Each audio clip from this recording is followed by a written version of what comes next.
안녕하세요. 매일 새로운 사연을 전하는 읽어주는 사연 라디오입니다. 구독과 좋아요, 많은 공유 부탁드립니다. 오늘의 사연 시작하겠습니다. 안녕하세요. 답도 안 나오는 시댁에서 죽기 살기로 탈출한 30대 여성입니다. 저도 제 인생이 이렇게 될 줄은 몰랐어요. 어디서부터 이야기해야 하나 싶은데 결혼할 때만 하더라도 주변에서들 정말 다 부러워했거든요. 저 시집 잘 간다면서 말이죠. 정작 제 스스로는 이게 잘 가는 건가 긴가민가 했는데 사람들이 하도 부러워하니까 그런가 보다 한 제 잘못이라 하면 맞아요, 제 잘못이에요. 왜냐하면 살아보니까 저한테 부럽다고 했던 사람들까지 다 미워질 정도로 이 결혼을 왜 했나 싶은 게 정말 속이 터졌거든요. 그래서 더는 사람들이 뭐라건 간에 신경 쓸 겨를도 없이 도망치게 됐고요. 남편하고는 대학원에서 만났어요. 둘 다 언젠가 교수가 되겠다는 같은 목표를 가진 사람들이었지요. 그래서 연애하는 동안 다른 연인들처럼 어디 좋은데 구경 다니고 맛있는 거 먹으러 다니고 그럴 여유는 없었지만 나름대로 든든한 동지다 생각하고 서로 의지하며 연애를 해나갔던 게 사실이에요. 그런데 제가 석사를 마칠 무렵 저도 갑자기 왜 그렇게 제 마음이 달라졌는지 모르겠는데 저는 공부가 하기 싫어졌습니다. 문득 주변을 둘러보니 다른 친구들은 나름대로 자기들 커리어도 만들고 그런 와중에 결혼도 하고 아이도 키우고 그런데 저만 제자리에 있는 것 같았거든요. 그리고 돌아보니 교수가 된다는 건 솔직히 뭐랄까 말하기가 조심스럽긴 하지만 사실 저희 친정어머니께서 아들이 없다는 이유로 시집살이를 호되게 당하셨어요. 그래서 언젠가부터 제 스스로 열아들 부럽지 않은 딸 하나가 되어드리겠다는 생각을 하게 되었죠. 의사든 교수든 소위 그럴싸한 직업을 가져야겠다는 생각도 그렇게 하게 된 거고요. 그런데 그런 생각으로만 살다 보니 저도 모르게 지쳤던 모양이에요. 그래서 친정부모님께 그간의 사정을 터놓고 말씀드리니 아쉬워하긴 하셨지만 동시에 저한테 많이 미안해 하셨습니다. 그런 줄도 모르고 조금만 더 하고 저를 채근하셨던 기억만 난다 하시면서 얼마나 부담스러웠겠냐 고생했다 하시대요. 아무튼 친정부모님의 허락도 떨어졌겠다. 남편에게도 제 결정을 알렸습니다. 이제 공부는 그만하고 다른 길을 가겠다고요. 그랬더니 남편이 저희 부모님보다 더 아쉬워하대요. 고지가 코앞인데 네 능력이 아깝다면서 말이죠. 하지만 저는 정말 요만큼의 미련도 없었어요. 그리고 이후로 그래도 학벌 덕분이라고 해야 할지 바로 대기업에 들어갔습니다. 약간의 잡음이 있긴 했지만 남편과 제 사이도 크게 달라진 바는 없었고요. 그리고 제가 직장생활 시작한 지 1년쯤 돼가던 시기에 남편이 먼저 프로포즈를 해왔습니다. 남편이 말하길 시부모님이 곧 사업을 정리하고 싶어 하시는데 기왕이면 그래도 현직에 계실 때 저희가 식을 올렸으면 하신다며 말이죠. 이제 와서 말이지만 제가 상상하던 프로포즈와는 거리가 있었고 그래서 좀 김이 샜던 게 사실이에요. 하지만 연애한 기간도 제법 길었고 하니 남편 마음 하나만 보고 프로포즈를 받아들였네요. 그런데 결혼식 올리고 정확히 한 달 만에 시댁이 망했습니다. 말 그대로 그냥 망해버렸어요. 사업이란 게 한치 앞을 볼 수 없는 거라지만 그래도 그렇게 순식간에 망할 수가 있나 싶었죠. 게다가 분명히 남편이 프로포즈를 할 때만 하더라도 사업을 정리하고 싶어 하신다 했지 망해가고 있다고는 안 했으니까요. 정말이지 제 입장에선 마른 하늘의 날벼락 같은 일이었어요. 하지만 제가 이렇게 이야기를 하니 어머님이 말씀하시길 고지고대로 이야기했으면 제가 결혼을 했겠냐며 적반하장으로 나오시대요. 게다가 저희 쪽에서도 사돈될 집안, 그러니까 당신들이 사업을 했으니 여러 가지로 여기저기서 말하기 좋았지 않았냐 하는데 어이가 없어서 더는 뭐라 상대해야 할지도 모르겠더라니까요. 게다가 거기서 끝이 아니었습니다. 박사과정을 밟고 있는 줄 알았던 남편은 실은 저와 마찬가지로 석사까지만 마치고 이후로는 아버님 사업을 돕는답시고 반년 가까이 학교에 나가지 않고 있었더라고요.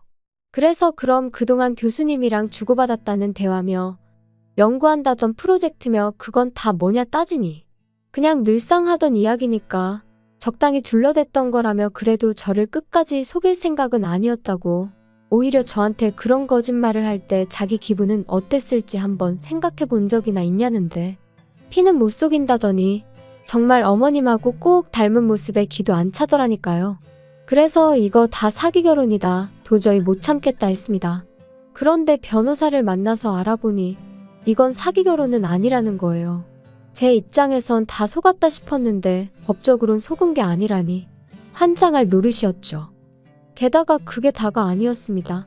시부모님은 결국 사시던 집까지 파셔야 했는데 그러고 나니까 말 그대로 거리에 나앉게 되신 거죠. 그리고 남편은 그런 시부모님이 너무나 불쌍하다며 제 앞에서 아주 눈물 콧물 흘려가며 꺼이꺼이 울어댔는데 그런 남편을 보고 있으니 치미는 우라와는 별개로 마음이 편치만은 않더라고요. 그리고 그런 제 마음을 남편도 눈치를 챈 건지 부탁이랍시고 한다는 소리가 우리 지금 사는 아파트가 얼마나 가지?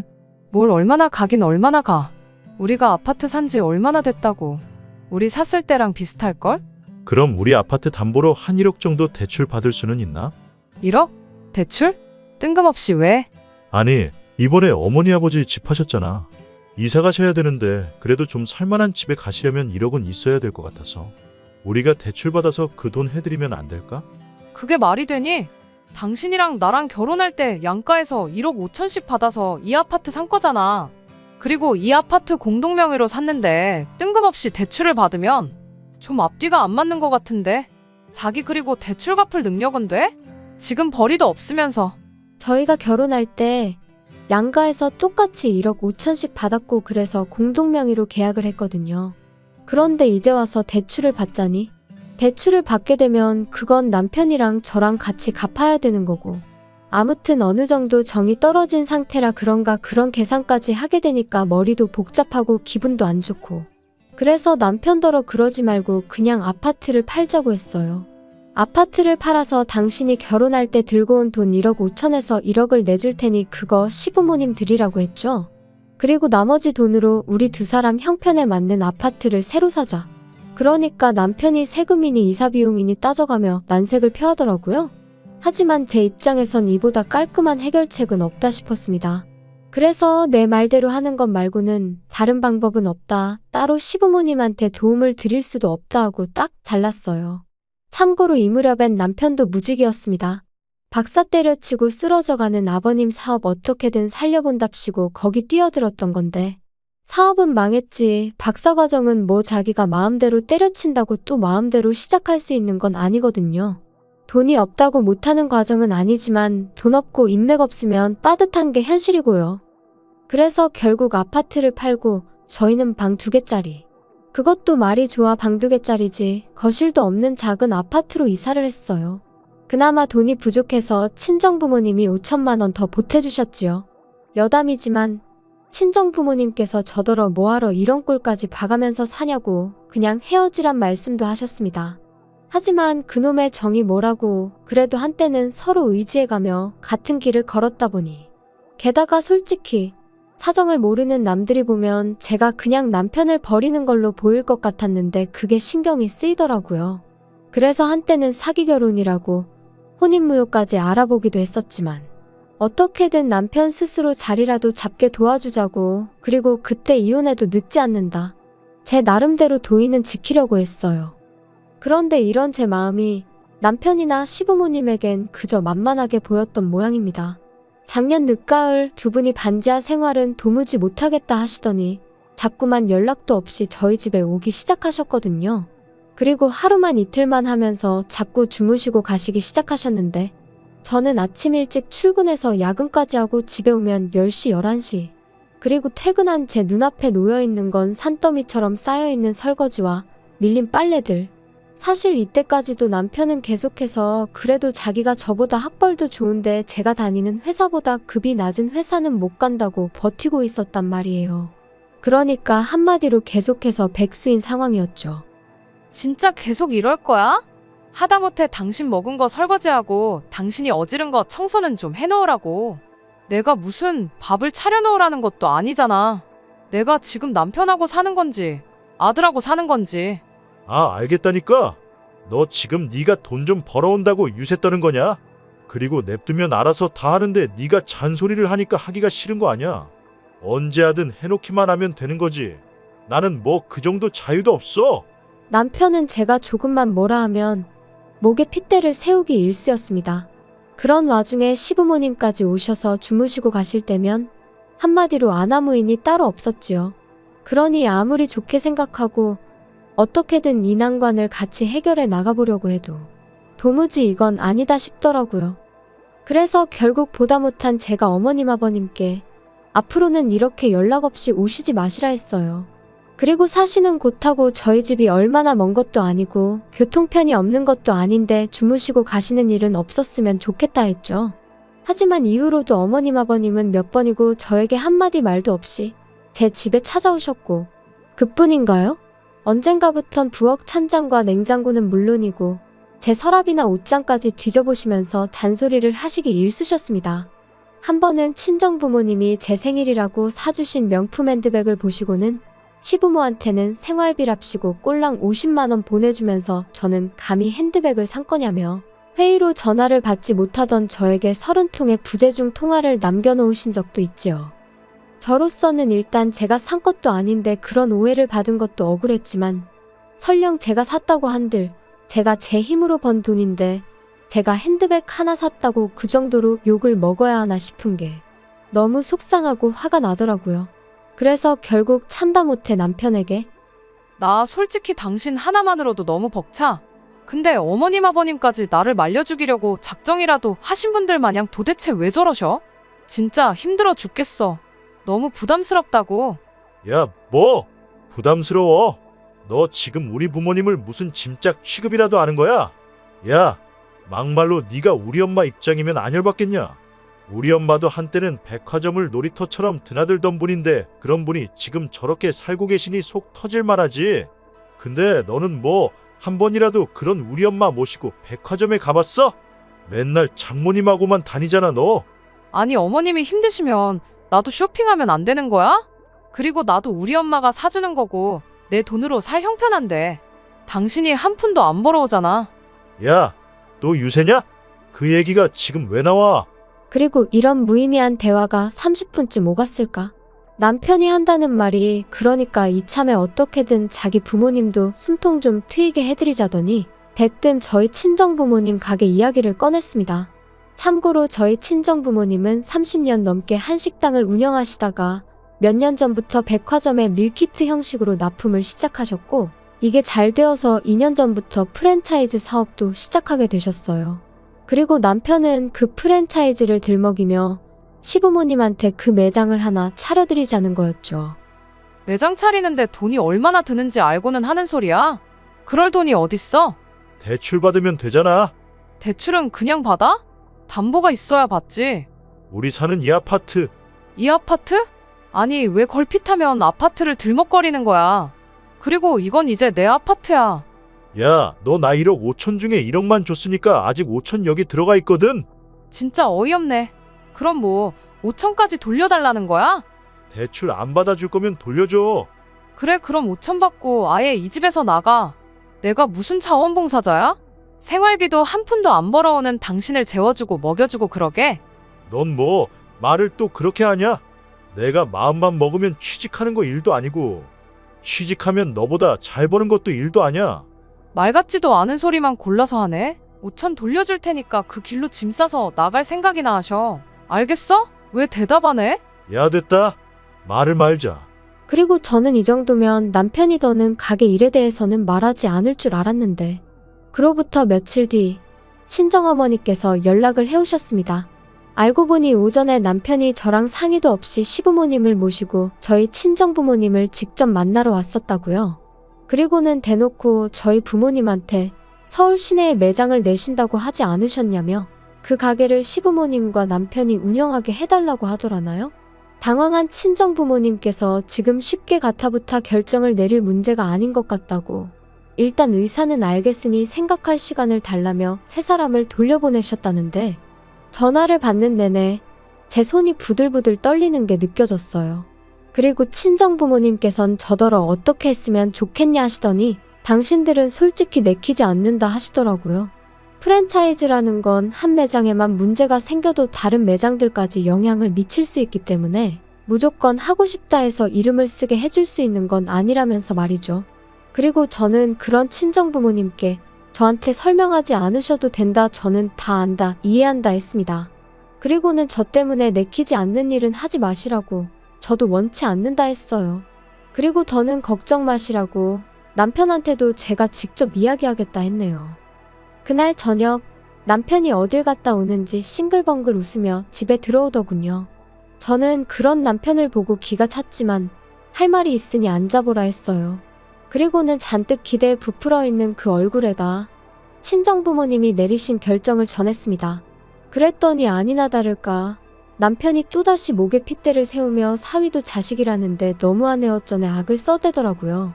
그리고는 급기야 저희 부모님하고 자기가 얘기를 좀 해봐야겠다 하는데 아니 안 된다는데 자꾸 무슨 이야기를 해보겠다는 건지 저도 너무 화가 나더라고요.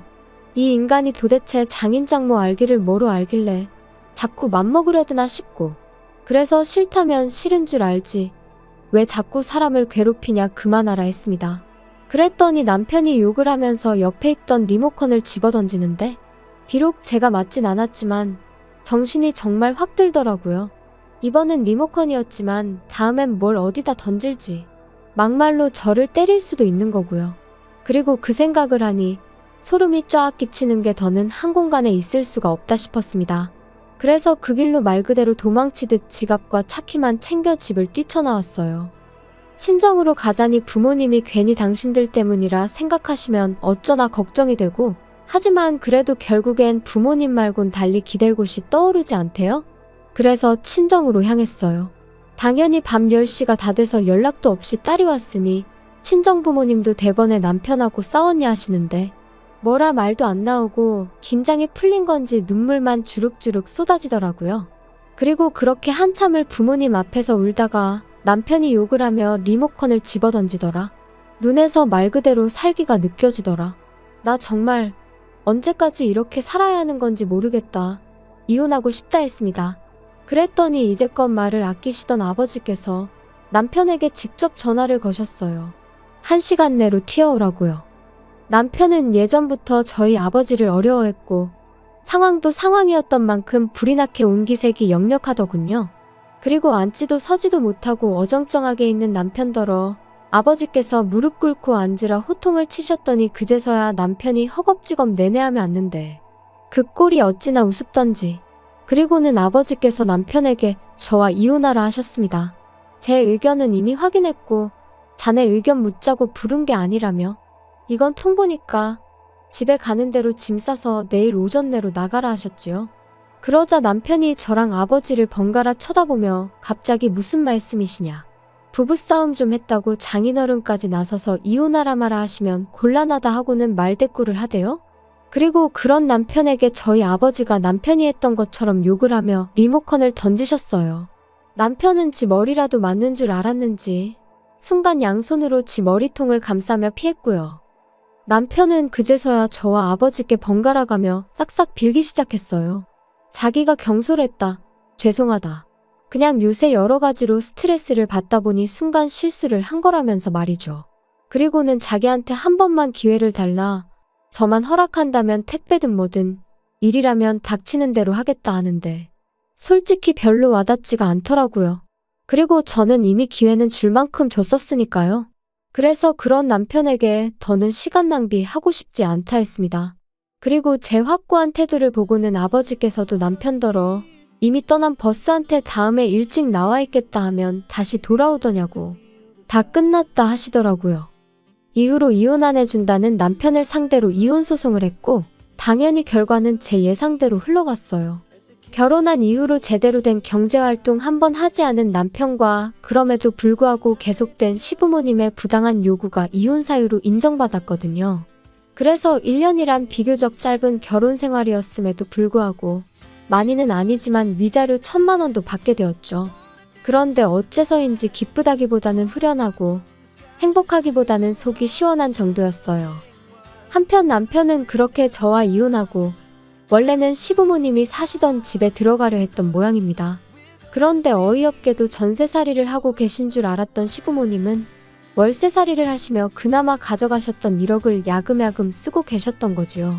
남편이나 저에겐 매번 못 먹고 못 쓰고 사시는 척 하셔놓고 뒤로는 여행도 다니시고 그래놓고는 남편한테는 그러니까 저한테 좀 잘하지 왜 이 사단을 만들었냐고 역성을 내셨나봐요.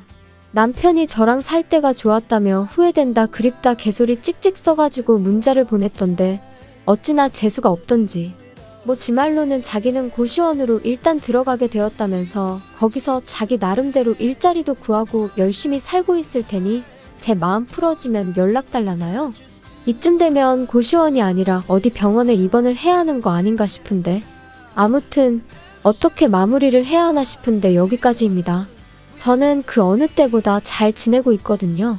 집에서 스트레스 주는 인간이 없으니 몸도 마음도 한층 건강해지는 기분이에요.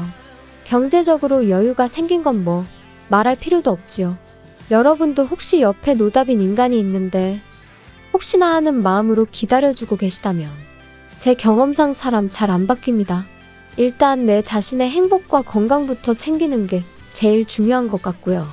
조금씩 따뜻해지고 있는 지금 날씨처럼 여러분의 하루도 어제보다 따뜻한 하루가 되시길 바라겠습니다.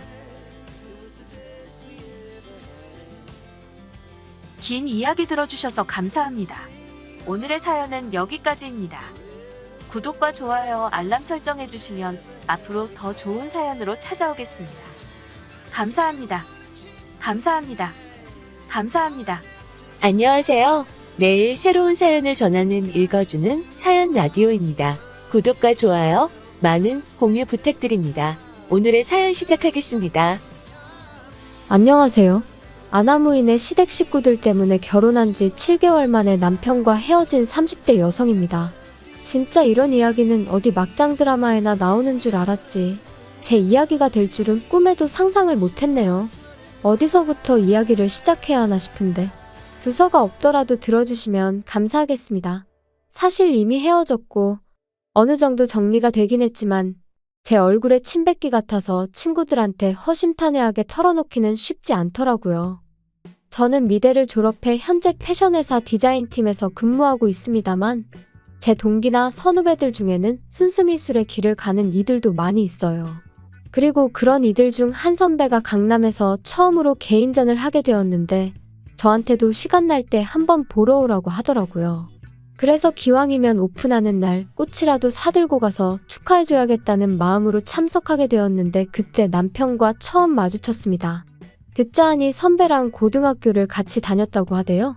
아무튼 남편 쪽에서 먼저 연락처를 물어봤는데 평소라면 솔직히 거절했을 테지만 선배 친구라니 거절하기가 좀 껄끄러웠어요. 그래서 설마 별일 있겠냐는 생각으로 알려주고 말았는데 그게 시작이었네요. 전시회 이후로 한 달쯤 지났을까? 모르는 번호로 연락이 왔어요.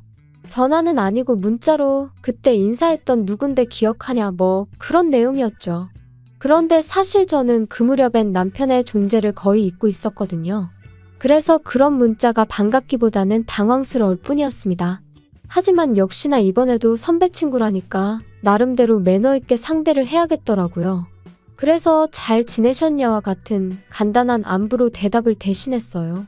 그런데 남편이 자기가 며칠 있다가 저희 회사 근처에 올 일이 있는데 그때 만나서 식사나 같이 하면 좋겠다대요. 이때는 솔직히 좀 생각을 했죠. 내가 이 사람이랑 밥까지 먹어야 하나 싶기도 하고 한편으론 이거 데이트 신청인가 싶기도 하고 그래서 고민 끝에 선배에게 연락해 실은 이런 일이 있는데 어떤 사람이냐고 물었어요.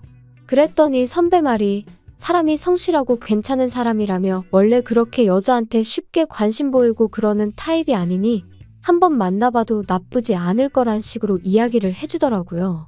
그래서 그럼 선배만 믿고 한번 나가볼게요 하고는 남편과 정식으로 첫 만남을 가졌습니다.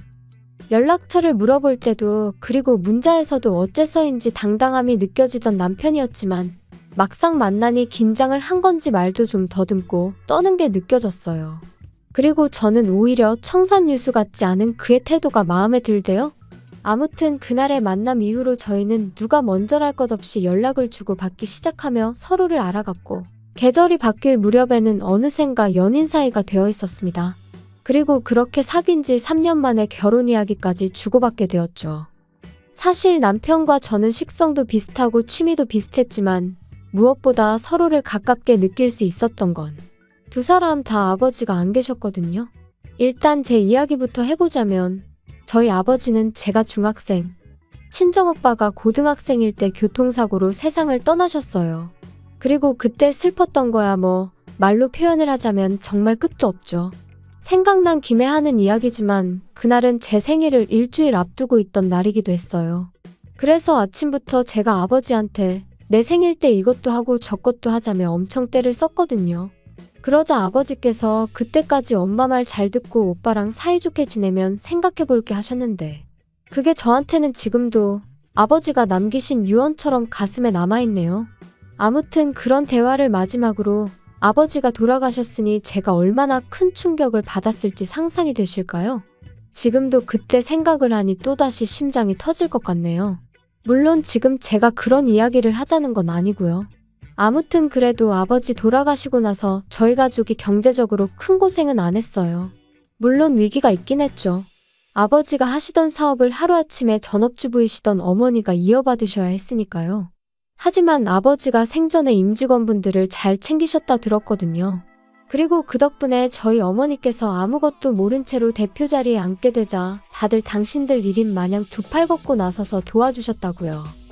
하지만 남편은 이미 헤어진 마당에 딱히 뭐라고 포장해주고 싶은 마음도 안 드네요. 일단 얼굴도 뵌 적 없는 분이지만 호칭이 마땅치 않으니 아버님이라고 하겠습니다. 남편이 말하길 아버님도 저희 아버지와 마찬가지로 남편이 어렸을 때 사업을 하시던 분이셨대요. 하지만 거듭된 사업 실패와 주식 투자로 결국 남편이 중학교를 졸업할 무렵엔 집안 사정이 매우 어려워졌고 이를 참지 못한 어머님이 먼저 이혼을 요구하셨나 봐요. 그리고 이후로 자연스레 남편이 가장의 역할을 도맡게 되었다는데 여기서부터 저는 솔직히 이해는 안 됐어요. 저희 집에도 오빠가 있었지만 어머니는 아버지가 돌아가셨을 때 오빠한테 공부 말고는 다른 부담을 주신 적이 없으셨으니까요. 남편은 자기 어머니가 이상한 게 아니라 저희 집은 돈이 있었고 자기 집은 돈이 없어서 그럴 수밖에 없었다고 했지만 여전히 이해는 안 됩니다. 게다가 더 이해할 수 없는 건 그렇게 어린아들에게 가장의 역할을 맡겨놓고 정작 어머님은 왕년에 그 시절을 잊지 못해 친인척들에게 돈을 꿔 쇼핑을 하는가 하면 멋대로 동네 가게 외상을 지고 다니시기를 반복. 그리고 그렇게 어머님이 치고 다니신 사고에 뒤치다꺼리는 전부 다 남편 몫이었던 모양이에요. 하지만 이런 환경에도 불구하고 남편과 결혼을 결심했던 건 저와 결혼할 때는 이런 상황이 어느 정도 정리가 되어 있었거든요. 남편과 제가 교제를 시작하고 얼마 지나지 않았을 때 외조부모님이 돌아가셨다는 이야기를 들었는데 알고 보니까 어머님 앞으로 1억 좀 넘는 돈을 남겨주셨던 모양이더라고요. 그래서 그 1억으로 여기저기 빚지신 거 갚으시고 남편에게도 1,000만 원을 주셨다는 거예요. 학자금 대출 갚는데 보태라면서요. 그래서 제가 남편한테 이렇게까지 말은 안 했지만 어머님이 정신을 차리셨나 보다고 다행이다 싶었죠. 그런데 제가 너무 큰 기대를 했던 걸까요? 돌이켜 생각해보면 이미 결혼 전부터 어머님의 언사는 도를 지나쳤었고 정상이 아니었어요. 그때는 그저 아들 가진 어머님의 귀여운 유세라고 생각하고 아버님이 안 계시니 어머님이 좀 더 세게 나오시나 보다고 생각하고 그랬는데 진짜 시간을 돌릴 수만 있다면 제가 제 머리를 쥐어받고 싶은 심정입니다. 시작은 상견례 자리에서부터였어요. 사실 저희 친정에서는 남편 가정 형편이 워낙 어려운 것도 알고 있었고 그래도 다행히 저희는 능력이 되니까 결혼을 허락해 주신 거였거든요. 그런데 그런 와중에 어머님께서 적어도 뭐랄까 미안해 하실 수는 있잖아요. 아무것도 못 해줘서 미안하다, 고맙다 이런 인사치레 정도만 해주셨어도 얼마나 좋았겠냔 말이죠. 하지만 어머님께선 정말 고개 빳빳이 드시고는 나는 나 먹고 사는 것도 힘들어서 해줄 수 있는 게 없다. 시동생도 하고 싶은 게 많다는데 하나 뒷바라지도 못 해주고 있으니 어쩌겠냐 하시며 솔직히 어쩜 저렇게 당당하실 수가 있나? 제가 다 민망하더라니까요. 게다가 결혼식장을 정하면서도 어머님의 불만은 끝이 없었습니다. 일단 저희 어머니가 사업을 하시다 보니 결혼식 규모는 제 의사와는 상관없이 어느 정도 크게 올려야만 했어요. 그리고 위치 또한 저도 남편도 서울에서 직장 생활을 하고 있었으니 서울에서 하는 게 맞다고 생각했고요. 그런데 어머님께서는 어머님 형제들이 다 충주에 사시니 결혼식을 충주에서 해야 한다는 억지를 쓰시질 않나, 그렇게 못할 것 같으면 버스를 대절해 달라질 않나. 들어오는 축의금 또한 당신이 뿌려서 수거하는 돈인 만큼 하나도 손 떼면 안 된다고 하시질 않나. 결혼식 당일날 보니 어머님 보고 온 하객은 30명도 안 되는 눈치였는데 말이에요. 그리고 결국 이때 저희 어머니께서 도저히 이 결혼은 못 시키겠다 하셨습니다. 그리고 저도 저희 어머니 뜻대로 하려고 했어요. 제가 이렇게까지 욕을 먹어가며 홀대를 받아가며 어머님 비위를 맞춰드려야 하는 건지 한마디로 현타가 왔었거든요. 그런데 남편이 저한테는 따로 말하지 않고 저희 어머니 회사로 찾아가 어머니 앞에서 무릎을 꿇었던 모양이에요. 자기 어머니가 돈에 한이 맺히신 분이라 그렇다며 장모님이 한 번만 이해해 주시면 안 되겠냐 하면서, 그리고는 자기 어머니 때문에 제가 마음고생하는 일은 없도록 자기가 정말 중간에서 똑바로 처신하겠다고요. 게다가 남편은 저희 오빠도 따로 만나서 정말 죄송하다고 자기가 잘하겠다고 연신 허리를 숙여댔다니. 그래서 결국 저희 가족들이 그래도 남편 하나는 제정신이구나 생각하고 마음을 겨우 돌렸던 거죠. 저도 그런 남편의 정성에 한 번 더 믿어보기로 했던 거고요. 이후로 결국 저희는 서울에서 식을 올렸습니다. 버스는 대절해드렸지만 축의금은 식대정산하고 남은 것만 돌려드렸어요. 그랬더니 어머님이 당신 돈을 저희가 멋대로 썼다며 내용 증명을 보내시겠다는 억지를 쓰셨는데, 이때는 저도 너무 짜증이 나서 그러세요 했더니 싸가지가 있네 없네. 그리고는 저더러 찾아오지도 마라, 연락도 하지 마라, 꼴도 배기 싫다 하셔서 내하고 말았죠. 한편 친정 어머니께서는 제 앞으로 덜컥 7억짜리 집 한 채를 증여해 주셨습니다. 보아하니 남자 쪽에선 정말 아무것도 안 해오게 생겼고 원래는 입버릇처럼 네 능력으로 시집가라 하셨지만 솔직히 저도 사회생활한 지 10년도 안 됐던 데다가 모아놓은 돈이라곤 9천만 원이 전부였거든요. 그러니 어머니가 보시기에도 답이 없다 싶으셨는지 집을 해주신 거예요. 참고로 오빠 장가갈 때보다 더 비싼 집을 해주셨어요. 오빠는 나중에 사업체도 물려줄 거니까 그때 가서 너무 서운해하지 말라면서요. 참고로 이런 대화는 진지하고 심각한 분위기로 오간 것은 결코 아닙니다. 저는 처음부터 어머니 사업에는 관심이 없기도 했고요. 한편 이후로 그렇게 신혼살림을 꾸려나간 지 2달쯤 됐을 때였습니다. 2달 동안 어머님과 남편은 계속해서 연락을 주고받고 있었지만 저는 안 했어요. 하지 말라셨으니까요. 그리고 말이 나왔으니 말이지만 저도 결혼 전에 어머님 때문에 저희 친정어머니가 마음 고생하시는 것도 봤고, 저희 친정어머니가 물론 저 좀 더 편하게 살라고 저 때문에 해주신 거지만 어쨌든 7억짜리 아파트를 해서 시집을 보냈으면 솔직히 어머님도 저희 친정어머니한테 고맙다는 말 한마디는 하실 수도 아니 하셔야 되는 거 아닌가요? 그런데 이런 방구도 없으셨으니 저라고 뭘 더 잘하고 싶은 욕심은 요만큼도 안 생기더라고요. 그래서 어차피 꼴도 보기 싫다 하셨지 이래저래 할 이유가 없어서 연락을 안 드렸죠. 하지만 결국 답답한 건 어머님이셨던 모양이에요. 먼저 연락을 해오셨거든요. 집들이는 언제 할 거냐면서요. 어머님 말씀을 듣곤 어이가 없었습니다. 그래도 아들이 어떻게 해놓고 사는지 궁금은 하신가 보지 싶으면서도 한편으론 근사한 저희 집을 보여드리면 얼마나 좋은 사돈을 두신 건지 아시지 않을까 하는 유치한 생각도 들대요. 그래서 알겠다고